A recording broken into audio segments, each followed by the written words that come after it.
The Life Coaching Toolbox Podcast is brought to you by Joeel and Natalie Rivera of Transformation Academy. In this episode, Joeel talks about how to create a relationship vision for your current or future relationship.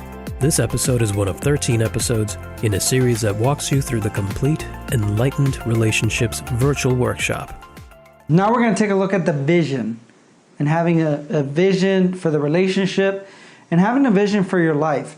And this is very important and very crucial because, as I mentioned before, there's a part of the brain that is called the reticular activating system. It's very small, but it's very goal orientated. So when you tell it something in particular, whether it's about relationships or something else, it's looking for that. Just like when you forget the name of someone and all of a sudden, 2 or 3 hours later, you remember it because you gave it a command. And when you have a vision, it works the same way. When you create a vision, you look for those things. Unconsciously, you're telling your brain, this is what I want to create in my life. This is what I want to look for. This is what I want to see in my partner, and this is what I want to create with my partner. So very important for both of you to have a vision, not only as individuals, but also as a couple. And the way I like to see it is that it overlaps. So, you have your vision. I know, I'm not the best at drawing. But you have your vision, your partner has their vision, and in the middle, you have each other's vision. And one, it's important to understand your partner's vision and understand your own vision, and then know what mutual vision you have as a couple, because that can be very powerful. You see, most people that are extremely successful, most people that are game changers in our society that have, revolutionized, whether it's Einstein, whether it's Ford, whether it's anyone that has truly created an impact in society, has done it because they had a partner next to them that truly did amazing things together with them. And that's because they had a mutual vision in the relationship to support each other, to help each other grow. And they had a mutual vision of what they wanted to create. You see, one person is a great creator. But when you have two people that are in sync, that's just unstoppable. What you can create with two individuals that are on the same platform, the same vision, it's amazing things that you can do together. And that's why, when we can look at a deeper level, why people are meant to be with each other at a soulmate or spiritual level, or even at a very deep level, because they can do things that cannot be done by an individual. Not only because you have the support, you have another person giving you another point of view in life. And that's really important when you have a relationship, that you're able to honor that somebody will challenge your point of view, because that will help you grow at the same time. And not to get defensive about it, but just to be able to be at that place where you honor each other. So creating that vision, how do you even do that? You might be wondering, okay, you're telling me all about vision, how great it is, and how powerful it is, but how do I do it? Well, I'm going to give you a simple formula that you're going to be able to utilize to be able to create that vision. First, I like to call it a 3P formula. I used to work with a good friend of mine, Michael Williams, and we used to do this workshop all the time about visioning, and we came up with the 3P formula and how to be able to develop that. But the first P, I'm going to give you, there's 3 P's to it, and it's getting messy, but we're good. The first P is to be positive. So what you create in your vision, I want it to be positive, because you don't want to expect negative things in your life, because those expectations will create reality. Your brain will look for ways to make that happen, whether positive or negative. So that's very important to remember. So I want it to be positive. And then I want it to be present. So when you write a vision, I want it to be as if it's happening now. And why do you want to do that? Because the way the brain works is that the unconscious and the reticular activating system works is that when you say something as if it's happening, so for example, we have great communication, then your brain will find ways to create great communication. But when you say we don't argue anymore, you're still focusing on arguing, and the brain will look for ways to argue more, because that is the main emphasis that you told it. But when you focus on present, we, so you're saying positive, and then you're saying we currently have great communication. You're focusing on positive, and even though if you don't have great communication now, your brain says, well, it's not happening now, so I have to create it because they're saying it's happening. So if he's saying it's happening, then I have to find a way to make that happen. Kind of make sense? So when you say it, act like it's already happening. Whether it's your vision, whether it's your partner's vision, or whether it's your vision as a whole, you should write it out like if it's already occurring.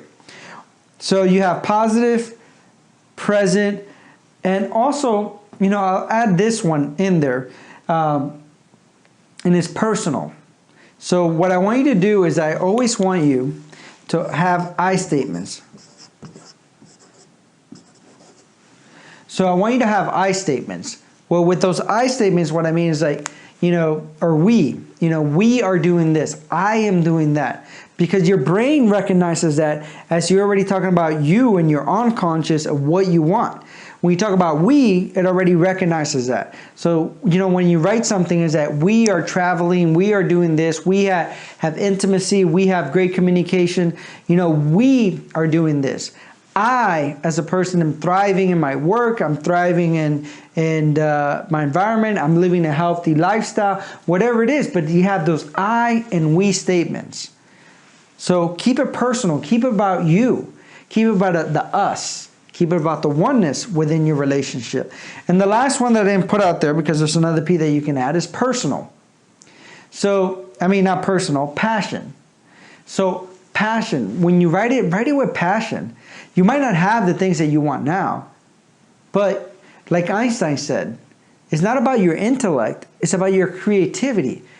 And most people think that creativity is something that you're just born with. No, creativity is something that you open yourself to. So when you talk about passion, think outside of your reality. You might have a job that you hate. You both might have an 8 to 5 that or more 60 hours a week that you truly hate, that creates conflict in a relationship. Think about your relationship of having, a great living environment, great working environment that supports both of you, that you both are in passion. You have the great communication within your relationship. You support each other. You work together and strive together to grow and develop. Regardless of what's happening now, talk about it with passion. If you can feel excited about it, and I talk about this with entrepreneurship, I talk about this with personal growth. If you don't feel excited about when you're writing your vision and what you have on a personal level, on a relationship level, then you're doing something wrong. You have to have passion in it. And if you feel excited just writing it, that makes you want to jump up and down and make you say, yes, this is what I want, then you're in the right path. Because again, the brain is your command center. You tell it what to do. It doesn't control you, you control it. So by experiencing your passion and by expressing it with that positiveness, that present, that personal, and putting that special ingredient of just excitement, what you'll find is that you'll be able to create anything you want to create.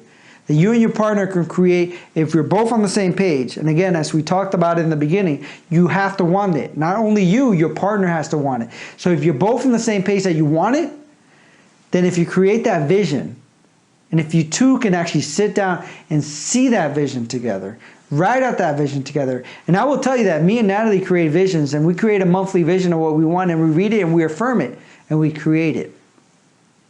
Because we're committed to our relationship. So if you're committed to your relationship, you do these activities, you focus on your vision, you write it down, you focus on the other activities that we have, you share it together. And if you're not in a relationship now, it's okay. But when you have one,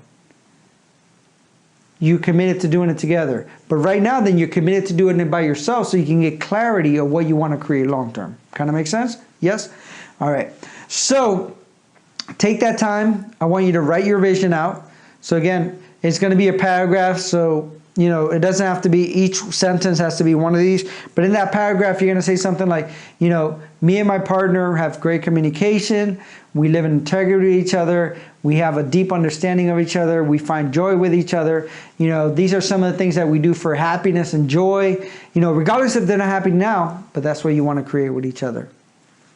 And that's what you will create. If you can vision it, you can see it. And I will add another activity about the power of your mind. Do the activity and then also focus on the visioning, and you'll see how exciting it is and how you can live a life that's fully in integrity with you and full of joy and happiness. Visit transformationacademy.com/toolbox to download free life coaching worksheets that go with the activities discussed in this podcast, plus other resources for creating a thriving life coaching business.